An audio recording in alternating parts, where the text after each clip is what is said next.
Hey folks, this is ioEther and we're back with some more World of Tanks. As you can see, this is the Danish Bacon, and he's in his tier 8 vehicle, the Centurion 5-1. This is a premium tank, and actually one I kind of want to get my hands on. But not right now. First off, he's got decked out an awesome camo, and second off, it's a tier 8 game on Runeberg, so being top tier, he should have the opportunity to bully a fair amount of people.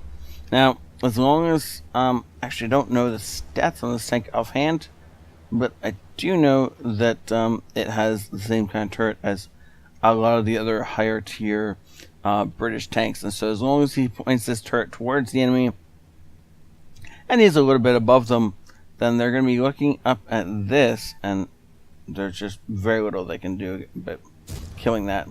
But it looks like he's already into the fighting because he just bullies the Type 64, taking it out of the game, mostly with a ram. The T-34 A5M somehow missed the point-blank shot on him. And nope, we're getting hit from the Leo on the other side, so unfortunately he's not going to be able to take advantage of that T-34 just yet, or maybe at all. It looks like the T-34 is getting itself taken out by friendly teammates, so we don't have to actually worry about him. Somehow he managed to get himself into a spot where he was getting absolutely destroyed, and the Leo just pops out thinking he's okay. Unfortunately for him, Danish was ready for him, but now he is firing HE into the side of a Tiger because that's just what was in the gun. He was aiming for the Leo with the HE, obviously didn't get to put the HE into the Leo, and so that is going to be a problem. But he also can't poke too far out of this area because of the fact that he's got an E25 and potentially a WZ in behind him. And as long as he's playing this little part of the map, he's okay. If he gets too far out, though, he's going to have enemies that can take real advantage of him right behind him. And it goes for the other way, too. He can't poke too far in this direction without a Tiger and a Leo jumping on him from behind. Tiger misses his shot, thankfully. And Danish spins right around and puts a shot into this guy. And friendlies jump on him too, because otherwise Danish would be in a bad spot. The Tiger out-healthed them, had more health than him, and they were firing about the same amount of damage back and forth at each other. Wow, ricocheting off the Type 58. I didn't expect that. Looks like he's trying to find the E25 based on where it's shooting from. Yep, he in fact hit the E25 blind and kills it before it can flee. So that E25 was firing at him. Because he couldn't see it, he just fired blind at where he assumed it was. And the E25, I guess, thought he was spotted and ran for it. But if the E25 had moved without running, then he would have been okay. He would have been able to sneak around to a different location and maybe fire from that location, and then move and fired from a different location. But because he all out ran for it and panicked, he died like an idiot. He's looking for the shot on the Tiger because, of course, he can one-shot the Tiger, and that means there's less guns looking at him. I'm sure he's looking for a tracking shot here. He's not going to find it, so he just takes a normal shot and doesn't really worry about it.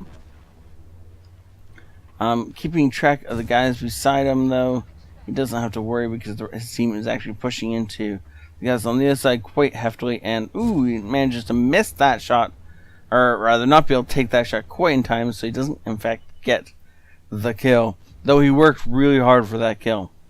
Looking for the Type, he's fired a tracking shot that either didn't quite track or the guy repaired it quite fast. I don't know which happened. Either way, oh, we got hit in the side by the Nashorn. It was taking a cheeky shot at us, and then it takes a real shot at us, and unfortunately, the second one went in, even if the first one just tracked us.